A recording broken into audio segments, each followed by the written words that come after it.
Every minute of the day, God is thinking about us. Every minute of the day, we're not thinking about God.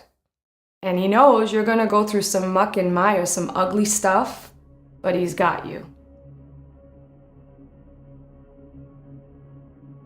I used to be tormented in dreams, like riddled with horrific dreams about my mom because I was the one who found her when she had her heart attack. And I lived in fear all the time. Fear to go downstairs, fear to be in a room by myself. I always had to be with someone, sleeping with someone. For the longest time, I slept with my grandmother. I attribute a lot of that to just like trauma that I suffered as a little girl that was never dealt with. You don't realize it, but you suppress these things along the way. You just try to cope with life and get through life, but then there's triggers in life. Like Maddie turned 9 last year, in 2017. I was 9 when my mom passed. And that spring I would have been 43, and I thought my mom was 34 when she passed. That's just the reverse. I'm like, oh God, this is the year, God. That's why I'm going through this. My daughter's gonna be without a mom like I was. Like, anxiety leads to those kinds of irrational fears and like just crazy. It makes no sense, but when you're in that cycle and I gotta stop, this isn't making sense, but you can't do it on your own.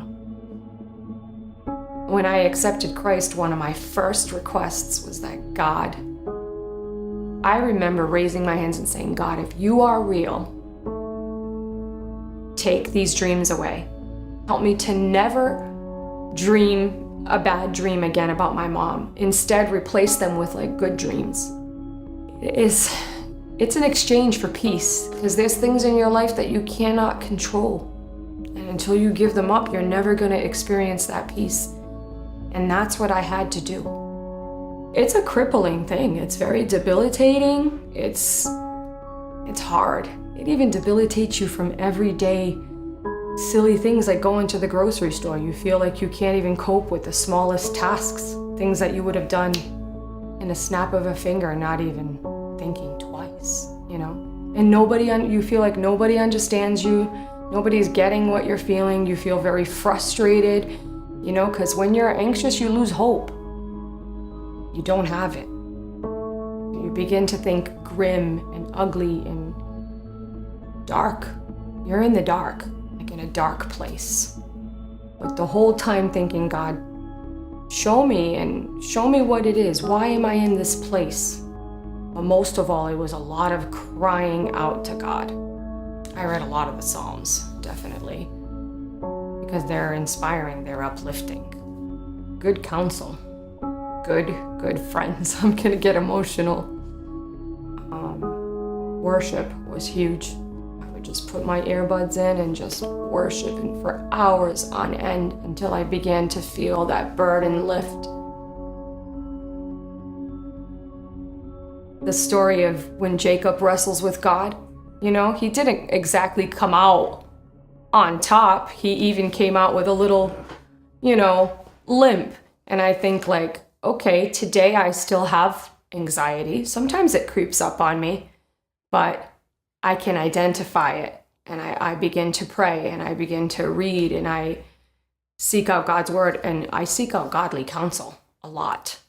A couple of years before I experienced that bout with anxiety, I had been speaking to someone and this person deals with it like full-fledged, but is a very functioning adult, etc.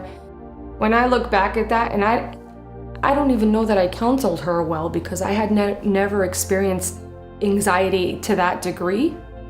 I look back and say, God, did I even help her? I didn't even have a clue what I was talking about. Like now, I could definitely tell her, like, I get you. I get what you went through. I understand. Maybe not for the same reasons or the same underlying reasons, but I get it now.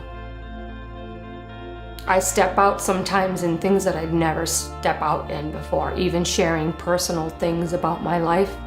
I'm not one to share personal things like that, and I think that's what God really wanted to pull out of me.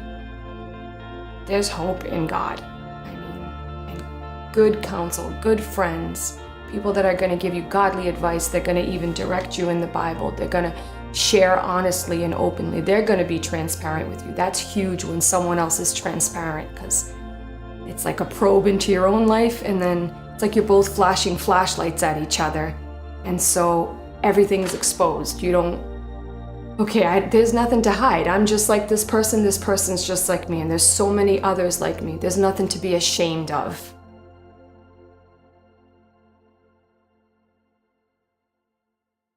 O Lord, you have examined my heart and know everything about me. You know when I sit down or stand up. You know my thoughts even when I'm far away. You see me when I travel and when I rest at home. You know everything I do. You know what I'm going to say even before I say it, Lord. You go before me and follow me. You place your hand of blessing on my head. Such knowledge is too wonderful for me, too great for me to understand. You made all the delicate inner parts of my body and knit me together in my mother's womb. Thank you for making me so wonderfully complex. Your workmanship is marvelous, how well I know it. You watched me as I was being formed in utter seclusion, as I was woven together in the dark of the womb. You saw me before I was born. Every day of my life was recorded in your book. Every moment was laid out before a single day had passed. How precious are your thoughts about me, O God. They cannot be numbered. Search me, O God, and know my heart. Test me and know my anxious thoughts. Point out anything in me that offends you, and lead me along the path of everlasting life.